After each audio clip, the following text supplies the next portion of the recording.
Marks వార్త 15వ అధ్యాయం 43వ వచనం.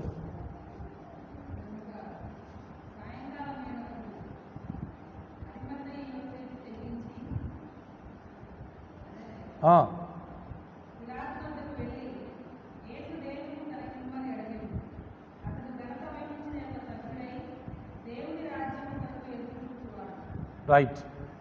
అక్కడ మనం అండర్లైన్ చేసుకోవాల్సిన మాట ఏంటంటే, సాయంకాలం అయినప్పుడు అరిమతయి యోసేపు అనండి అందరూ. చిరంజన్న ఆ పేరు చెప్పాలా? అరిమతయి యోసేపు అనండి.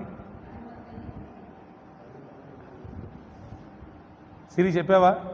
చెప్పు, గట్టిగా చెప్పు. అరిమతయి యోసేపు. చాలా యోసేపులు ఉన్నారు బైబిల్లో, ఈయన స్పెషల్. అరిమతయి యోసేపు ఏం చేశాడంట? తెగించి. ఆ మాట అండర్లైన్ చేసుకోవాలి. ఈరోజు ప్రసంగం అంతా దీని మీదనే, తెగించడం. అరిమతయి యోసేపు ఒక విషయము గురించి తెగించాడు. ఆ విషయము యేసయ్యకు సంబంధించిన విషయము. ఈ రోజున మనం దేవుని కోసం తెగించే వారమేనా? అమ్మా అయ్యా, తెగించి భక్తి చేయడం వేరు, నామకార్థంగా భక్తి చేయడం వేరు, అవకాశాన్ని బట్టి భక్తి చేయడం వేరు, వీలున్నప్పుడు భక్తి చేయడం వేరు. అవునా? అరిమతయి యోసేపును చూసి మనం నేర్చుకోవలసిన పాఠం ఏంటంటే, తెగించాడు. తెగించడం అంటే ఏంటమ్మా? తెగించడం అంటే ఏంటి? ఏదైనా కానీ, ఏమన్నా అవని తర్వాత సంగతి. అంటే ఎంత నష్టపోవడానికైనా, ఎన్ని ఇబ్బందులు పడ్డానికైనా, ఎంత శ్రమ పడ్డానికైనా సిద్ధం. తెగింపు. నాకు యేసయ్య దేహం కావాలి.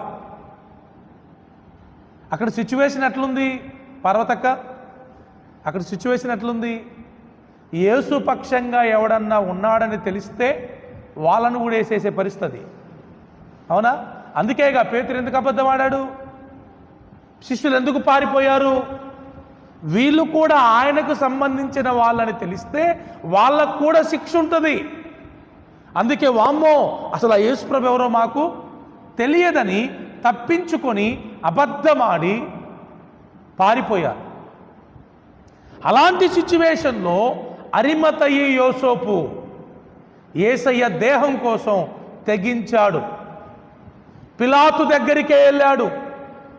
నాకు యేసయ్య దేహం కావాలని అడిగాడు. ఎంత తెగింపండి! ఏయ్, నీకు ఆయనకి ఏంటి సంబంధం? నువ్వెందుకు ఆయన దేహాన్ని అడుగుతున్నావు? అరే ఈయన కూడా వేసేయండి రా అంటారా? అనరా?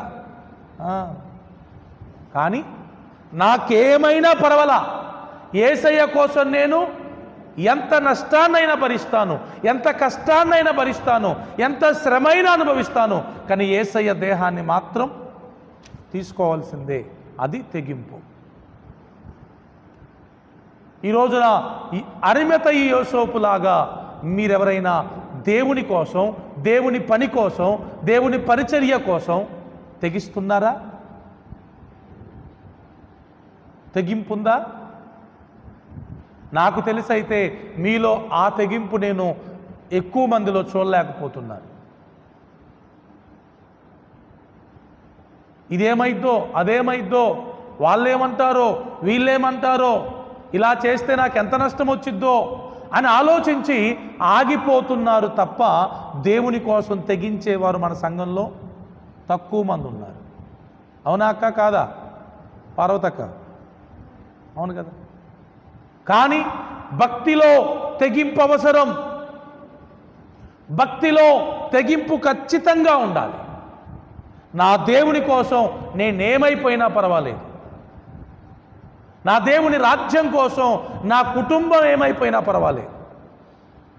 ఈ తెగింపు లేకపోతే దేవుని చిత్తం మన జీవితంలో మనం చేయలేము. అరిమతయి యోసేపు అలా తెగించాడు గనక చరిత్రలో ఒక అధ్యాయం ఆయన గురించి రాయబడింది. తన కోసం తొలిపించుకున్న సమాధిలో యేసయ్య దేహాన్ని ఉంచడం జరిగింది. యేసయ్యను సమాధి చేసే అవకాశం అరిమతయి యోసేపుకు వచ్చింది. యేసయ్య సమాధి కార్యక్రమాన్ని చేసిన వ్యక్తి అని చరిత్రలో నిలిచిపోయాడు. అదే అందరిలాగా ఆయన కూడా తెగించకుండా భయపడిపోయి పిలాతు దగ్గరికి వెళ్ళి అడగకపోతే ఈ రోజున అరిమతయి యోసేపు పేరు బైబిల్ గ్రంథంలో ఉండేది కాదు. ఉంటుందా? జీవ గ్రంథంలో ఉండేది కాదు. ఉంటుందా? దేవుని కోసం, దేవుని బిడ్డలారా, ఎంత భయంకరం తెలుసా ఈ స్టేట్మెంట్ వినండి. ప్రజలు బరి తెగిస్తున్నారు పాపం కోసం. దేనికోసం? నేటి సమాజంలో ప్రపంచంలో ఉన్న ప్రజలందరూ పాపం కోసం బరి తెగిస్తున్నారు. తాగడం కోసం, తిరగడం కోసం, అన్యాయంగా డబ్బు సంపాదించడం కోసం. పిల్లలేమైనా పర్లా, భార్య ఏమైనా పర్లా, భర్త ఏమైనా పర్లా, కుటుంబం ఏమైనా పర్లేదని బరి తెగించి పాపం చేస్తున్నారు. చివరికే నీ ప్రాణం పోయితయ్యా, త్రాగకయ్యా, తిరక్కయ్యా అన్నా కూడా పోతే పోయింది అని బరి తెగిస్తున్నారు. దేనికోసం? ఆఫ్టర్ ఆల్ పాపం కోసం, క్షణికానందం కోసం, కొన్ని నిమిషాల పాపం కోసం ప్రాణాన్ని కూడా లెక్క చేయకుండా తెగిస్తున్న సమాజంలో బ్రతుకుతున్నాం. ఒక క్వశ్చన్ బాగా వినండి. ప్రజలు చాలామంది పాపం కోసం తెగిస్తున్నారు. మరి సంఘం కొద్దిమంది ప్రభువు కోసం తెగించాలా వద్దా? ఏది మంచిదంటారు? పాపం కోసం తెగించడం మంచిదా, ప్రభువు కోసం తెగించడం మంచిదా? మరి మీకు పౌరుషం రాదా? మీకు రోషన్ రాదా? ఆఫ్టర్ ఆల్ పాపం కోసమే బరి తెగిస్తుంటే ప్రజలు ప్రభువు కోసం ఇంకెంత తెగించాలా? అవునా కాదా? ఏమైనా పర్లేదు, నా దేవుని కోసం నేను, నా జీవితం, నా కుటుంబం ఏమైనా పర్వాలేదు అని తెగిస్తే చరిత్రలో మన పేరు నిలిచిపోయింది. జీవగ్రంథంలో మన పేరు రాయబడుతుంది. పిరికి వాళ్ళైపోతున్నారు క్రైస్తవులు, భయపడుతున్నారు క్రైస్తవులు. ధైర్యం లేదు ప్రభు కోసం నిలబడ్డానికి. లోక సంబంధమైన విషయాల్లో మాత్రం ఎక్కలేని పౌరుషం పొడుచుకొచ్చింది. దైవికమైన విషయాలకు వచ్చేసరికి జీరో. ఎంత సిగ్గుచేటది, ఎంత సిగ్గుచేటది.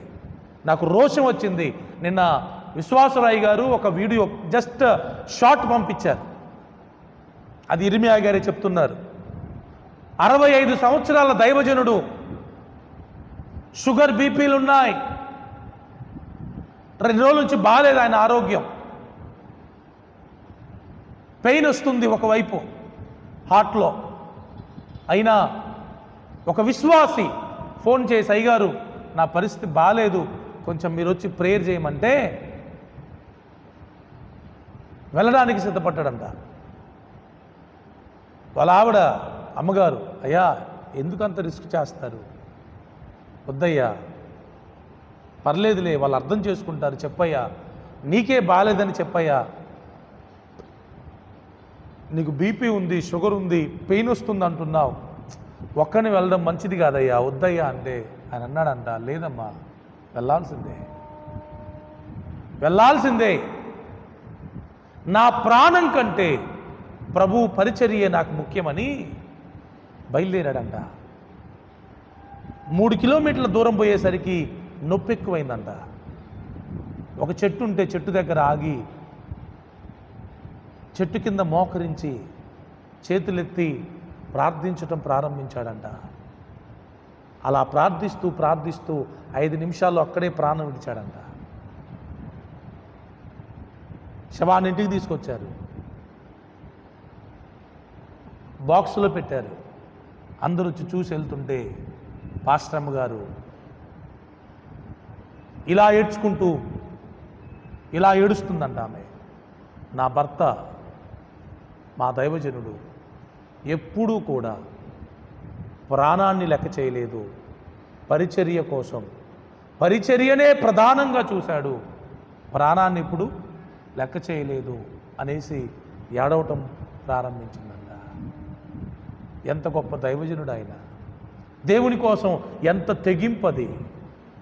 మనమైతే చిన్న తలనొప్పి వస్తే, చిన్న జ్వరం వస్తే, చిన్న ఇబ్బంది అయితే మందిరానికి వస్తామా? అయ్యగారు సారీ అండి, బాలేదు, రాలేకపోయాం చెప్పటం ఈజీ. ఆ పాస్టర్ గారు చెప్పలేరా? ఫోన్ చేసి బాబు నాకే బాలేదయ్యా, రాలేనయ్యా అని చెప్పలేడా? చెప్పగలడు. కానీ వద్దు, అలా చెప్పొద్దు అని తీర్మానించుకున్నాడు, తెగించాడు, వీరమరణం పొందాడు, పరిచర్యలో ప్రాణం విడిచాడు. ఈ రోజున ఆయన సాక్ష్యాన్ని మనం ఇక్కడ మాట్లాడుకుంటున్నాం. ఇర్మియా అయ్యగారు ఆయన సమాధి కార్యక్రమానికి వెళ్ళారంట. ఇది నిజంగా జరిగిన సంఘటన. ఇది ఎంత అద్భుతం! ఈ రోజున దేవుని సేవకునిగా మిమ్మల్ని ఎంకరేజ్ చేస్తున్నాను. ప్రభు పరిచర్య కోసం, ప్రభు సేవ కోసం, భక్తి కోసం పురికొల్పాలనుకుంటున్నాను. మనమందరం యేసు ప్రభు కోసం అరిమత యోసేపులాగా ఏం చేయాలి? తెగించాలి. ఎన్నిటి కోసమో తెగిస్తున్నాం. ప్రభు కోసం తెగించే సమయం వచ్చింది. ప్రభు కోసం తెగించి నిలబడే సమయం ఆసన్నమైంది. అలా నిలబడకపోతే మనము ప్రభు ఇచ్చిన అవకాశాన్ని కోల్పోయిన వాళ్ళం అవుతాం, మిస్యూజ్ చేసుకున్న వాళ్ళం అవుతాం. పరిశుద్ధ బైబిల్ గ్రంథంలో మగ్దలేని మరియా 28వ అధ్యాయం మత్తయి సువార్త చదవండి, మొదటి వచనం.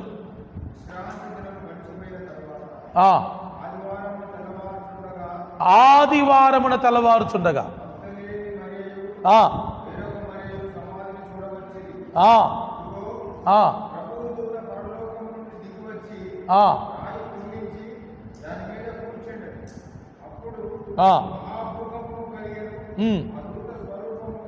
చాలు.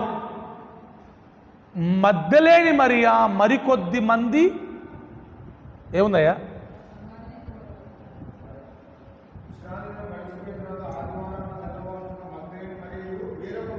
అది యోహాను సువార్తలోకి రండి, అక్కడ కూడా చూడండి. లాస్ట్ వచనంలో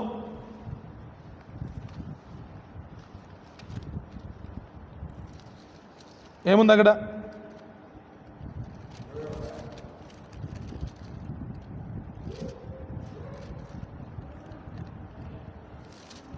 చదవండి, ఏముంది అక్కడ? ఏదో వచ్చాము అది 20వ అధ్యాయం 1వ వచనమా? ఆదివారమున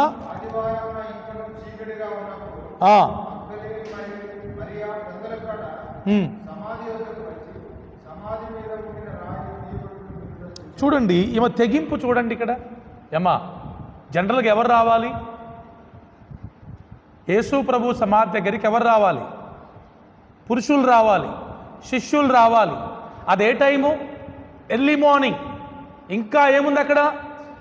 చీకటే ఉంది, తెల్లవారలేదు. స్త్రీలకి జనరల్గా చీకటి అంటే భయం. కానీ ఈ మగ్దలేని మరియా ఇంకా చీకటిగా ఉండగానే యేసయ్య సమాధి యొద్దకు వచ్చింది. ఎక్కడికి? సమాధి యొద్దకు. కొన్నిసార్లు ఆలోచిస్తే పిచ్చెక్కిపోయింది. చచ్చిపోయిన యేసయ్యని ఏం చేసుకుంటారు? బతికున్న యేసయ్య అయితే ఉపయోగపడతాడు జనరల్గా. అరిమతయి యోసేపు చచ్చిపోయిన యేసయ్య గురించే, ఈ మగ్దలేని మరియ కూడా చనిపోయిన యేసయ్య గురించే. ఏమైనా ఉపయోగం ఉంటుందా? చనిపోయిన యేసయ్య శవంతో ఏం పని ఉంటుంది? ఏమా, ఎవరైనా ఏం కోరుకుంటారు? బతికున్న యేసయ్యని తీసుకెళ్తే మేలులు చేస్తాడు, ఆశ్చర్యాలు చేస్తాడు, అద్భుతాలు చేస్తాడు అనుకుంటారు. మరి చనిపోయిన యేసయ్య వల్ల ఏంటి ఉపయోగం? అది నిజమైన ప్రేమ. ప్రభు మీద ఉన్న నిజమైన ప్రేమది. ప్రతి ఒక్కరు ఈ రోజుల్లో ఎలా తయారయ్యారంటే, నాకేంటి, పరిచర్య చేసినా నాకేంటి, ప్రభు పని చేసినా నాకేంటి, దేవుని కోసం ఏమన్నా ఆలోచించాలన్నా నాకేంటి. అద్భుతమైన వర్తమానం మన స్వామన్న గారు చెప్పారు. యేసయ్య అవసరాన్ని తీర్చిన కుటుంబం అని ఒక మెసేజ్ అన్నమాట. ఏంటి? యేసయ్య అవసరాన్ని తీర్చిన కుటుంబం అంట. జనరల్గా ఏంటి? మన అవసరం తీర్చిన యేసయ్య, ఆ కుటుంబం అవసరం తీర్చిన యేసయ్య, ఇది టాపిక్. కానీ రివర్స్ ఇది. ఏంటి? యేసయ్య అవసరాన్ని తీర్చిన కుటుంబం. అమ్రాము, యాకేబేదు, మిరియాము, మోషే. అద్భుతమైన ప్రసంగం. ఎస్, వాళ్ళ అవసరం తీర్చుకోవడానికి దేవుణ్ణి వాడుకోలా, దేవుని అవసరాన్ని తీర్చడానికి ఆ కుటుంబం నిలబడ్డారు. Praise the lord. ఎంత అద్భుతమైన కుటుంబం సార్. ఎల్కేజీ నర్సరీ స్టాండర్డ్స్లో నుంచి మనం బయటికి రావాలా. ఇంకా దేవుని వల్ల నాకేంటి లాభం, ఇంకా యేసయ్య ఏం మేలు చేస్తాడు, ఇంకా యేసయ్య ఏం నాకు సహాయం చేస్తాడు, ఇంకేసయ్య ఎలా నన్ను బాగు చేస్తాడు, పొద్దాకా యేసయ్య వల్ల నాకేంటి, యేసయ్య వల్ల నాకేంటి, యేసయ్య వల్ల నాకేంటి. ఇదంతా ఎల్కేజీ నర్సరీ స్టాండర్డ్స్. మీరు పిహెచ్డి, బీటీహెచ్, బీటెక్ స్థాయి అంటే ఏంటి తెలుసా? నా వల్ల యేసయ్యకి ఏంటి లాభం, నా కుటుంబం వల్ల యేసయ్యకి ఏంటి లాభం, నేను యేసయ్య అవసరాన్ని ఏం తీర్చాలి, యేసయ్య పని ఏం చేయాలి, యేసయ్యకి ఎలా ఉపయోగపడాలి. ఉందా ఆలోచన? ఉండాలి. తెగింపు. దేవుని కోసం బ్రతకడానికి తెగింపు కావాలి. దేవుని కోసం బ్రతకడానికి మనము ఖచ్చితంగా ఒక స్టాండ్ తీసుకోవాలి. మగ్దలేని మరియా ఇంకా చీకటి ఉండగానే సమాధి దగ్గరికి బయలుదేరింది. అందుకే మొట్టమొదటి సువార్తను చెప్పే ఆ భాగ్యం ఎవరికి దక్కింది? ఆమెకే దక్కింది. మొదటి ఇవాంజలిస్ట్ ఎవరు? యేసయ్య చనిపోయి తిరిగి లేచాడనే వార్త ప్రకటించిన ఏకైక స్త్రీ మగ్దలేని మరియా. అలా చరిత్రలు నిలిచిపోవడానికి గల కారణం ఏంటంటే తెగించింది, తెల్లవారుజామున లేచింది, సుగంధ ద్రవ్యాలు తయారు చేసుకుంది, యేసయ్య సమాధి దగ్గరికి వెళ్ళిపోయింది. చీకటి ఆలోచించలా, భయం పక్కన పెట్టేసింది, ఒక్కతేనే కదా పక్కన పెట్టేసింది, స్త్రీని కదా పక్కన పెట్టేసింది, ఏమన్నా కానీ వెళ్ళిపోవాల్సిందే అని తెగించి సమాధి దగ్గరికి వెళ్ళింది. ఎంత గొప్ప విషయం అది. హల్లెలూయా, దేవునికి స్తోత్రం. అపోస్తులు ప్రాణాలను కూడా లెక్క చేయకుండా చనిపోవడానికి తెగించారు. అవునా? నా ప్రాణం పోయినా సరే ప్రభు పని మాత్రం మానను, ఆపను, తెగించారు. 11 మంది ప్రాణాలు ప్రభు కోసం త్యాగం చేశారు. అందుకే వారికి పరలోకంలో 12 సింహాసనాలు ప్రత్యేకంగా ఉంచబడ్డాయి. తెగింపు. దయచేసి వినండి, దేవుని కోసం తెగించాలి, మనం ప్రభువు కోసం తెగించాలి. లేకపోతే మన జీవితం ప్రభువుకు ఉపయోగపడదు. మన గురించి ఎవరు మాట్లాడుకోరు. ఒక కుక్క చచ్చిపోతే పాతిపెట్టినట్టు, ఒక పశువు చచ్చిపోతే పాతిపెట్టినట్టు పాతిపెట్టి మర్చిపోతారు, పడేసి మర్చిపోతారు. అదే మనం ప్రభువు కోసం కనుక తెగించి బ్రతికితే బ్రతికిన బ్రతుకు గురించి మాట్లాడుకుంటారు, చనిపోయిన చావు గురించి కూడా మాట్లాడుకుంటారు. చనిపోయినా కూడా మన గురించి ప్రజలు మాట్లాడుకుంటూనే ఉంటారు. ఇప్పుడు వీళ్ళందరూ చనిపోయిన వాళ్ళు కాదా? అరిమత యోసేపు చనిపోయి ఎన్ని సంవత్సరాలు అయింది, మగ్దలేని మరియ చనిపోయి ఎన్ని సంవత్సరాలు అయింది, అయినా స్టిల్ ప్రపంచం వాళ్ళ గురించి మాట్లాడుకుంటుందంటే వారు తెగించి ప్రభు కోసం బ్రతికారు. హల్లెలూయా, దేవునికి స్తోత్రం. యోప్తా కుమార్ తెలుసా మీకు? యోప్తా కుమార్ తెలుసా మీకు? యోప్తా ఎవరు? ఇశ్రాయేలులకు న్యాయాధిపతి. యోప్తా ఒక మొక్కుబడి చేసుకున్నాడు.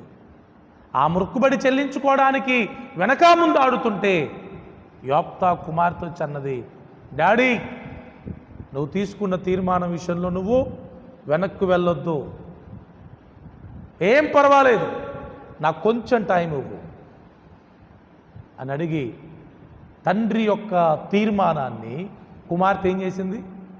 నెరవేర్చింది.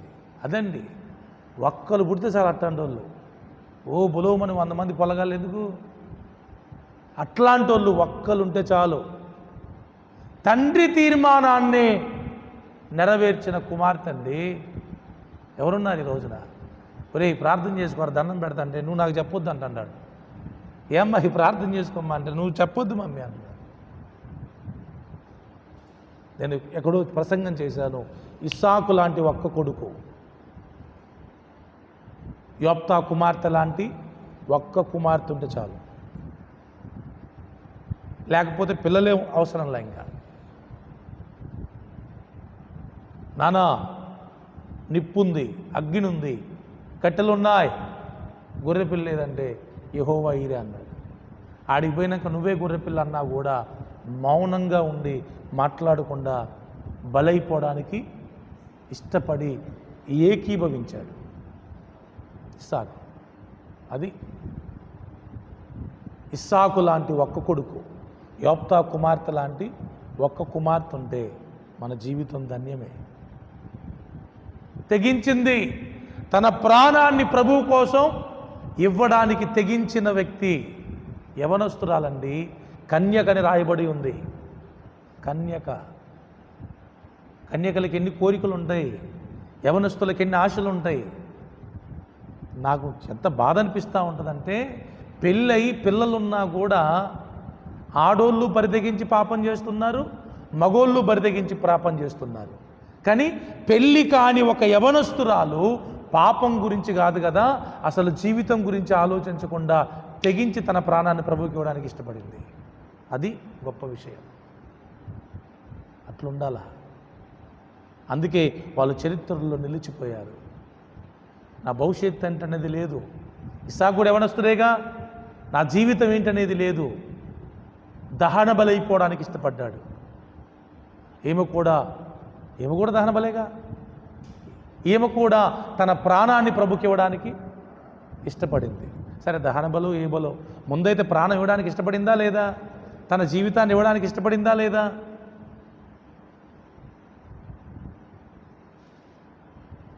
ఈ అంత్య దినాల్లో ఇలాంటి వాళ్ళు ప్రభువు కోసం నిలబడకపోతే దేవుని సేవ ఆగిపోయిద్ది, దేవుని పని ఆగిపోయిద్ది, దేవుడు బాధపడతాడు. ఒక మాట చెప్పారు స్వామన్న, దేవుడు లేకుండా మనమేమీ చేయలేమంట. దేవుడు లేకుండా మనమేమీ చెయ్యలేము. బాగా వినండి మాట. Without God we can do nothing. ఏమా? Without God we can do nothing అంటే దేవుడు లేకుండా మనం ఏమీ చేయలేము. అదే స్టేట్మెంటు మరలా ఎలా చెప్పాడంటే, మనం లేకుండా కూడా దేవుడు ఏమీ చెయ్యడంట.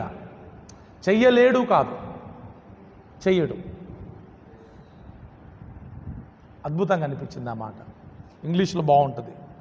Man cannot do anything without God and God will not to do anything without man.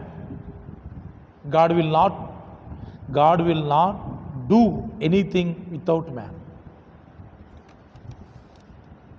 మనం దేవునికి కావాలి. మన ద్వారానే దేవుడు ఏదైనా చేస్తాడు.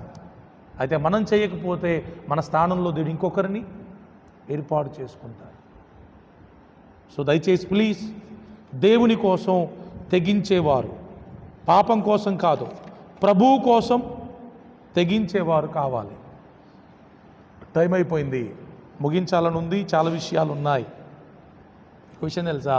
ముందు దేవుని కోసం తెగించి బ్రతకడానికి ఫస్ట్ విషయం ఏంటంటే, పాపాన్ని విడిచిపెట్టడానికి నీకు తెగింపు కావాలా? ఏంటి? నువ్వు ప్రభువు కోసం తెగించాలంటే ఫస్ట్ పాపాన్ని విడిచిపెట్టడానికి తెగించాలా? ఉందా? పాపాన్ని విడిచిపెట్టడానికి తెగిస్తే ప్రభువు కోసం నువ్వు తెగించి బతకడానికి నీకు అవకాశం ఇస్తాడు ప్రభు. ఈ రోజున చాలామందికి పాపాన్ని విడిచిపెట్టడానికి ఒక తెగింపు లేదు. తెగించి ముందుకు వస్తున్నారా? ఈ రోజు నుంచి ఈ పాపాన్ని నేను విడిచిపెడతాను, నాకు ప్రభువే ముఖ్యం, ఈ పాపం ముఖ్యం కాదు అని తెగించే వారు ఎంతమంది ఉన్నారు? దేవునికి స్తోత్రం. సో ప్లీజ్, ముందుగా ప్రభువు కోసం తెగించడం మంచిదే, కానీ దానికంటే ముందుగా మనం పాపాన్ని విడిచిపెట్టడానికి ముందు ఒక తెగింపు మనకు కావాలా. అలా ఒక తెగింపు కలిగిన వారముగా అరిమతయి యోసేపులాగా ముందుకెళ్దాం. దేవుని గొప్ప కార్యాలు మన ద్వారా ప్రభు చేస్తాడు. చరిత్రలో నిలిచిపోతాం. జీవగ్రంథమందు మన పేర్లు రాయబడతాయి. అటువంటి గొప్ప కృప ప్రభు మనకు అనుగ్రహించునుగాక. కళ్ళు మూసుకుందాం, ప్రార్థన చేద్దాం.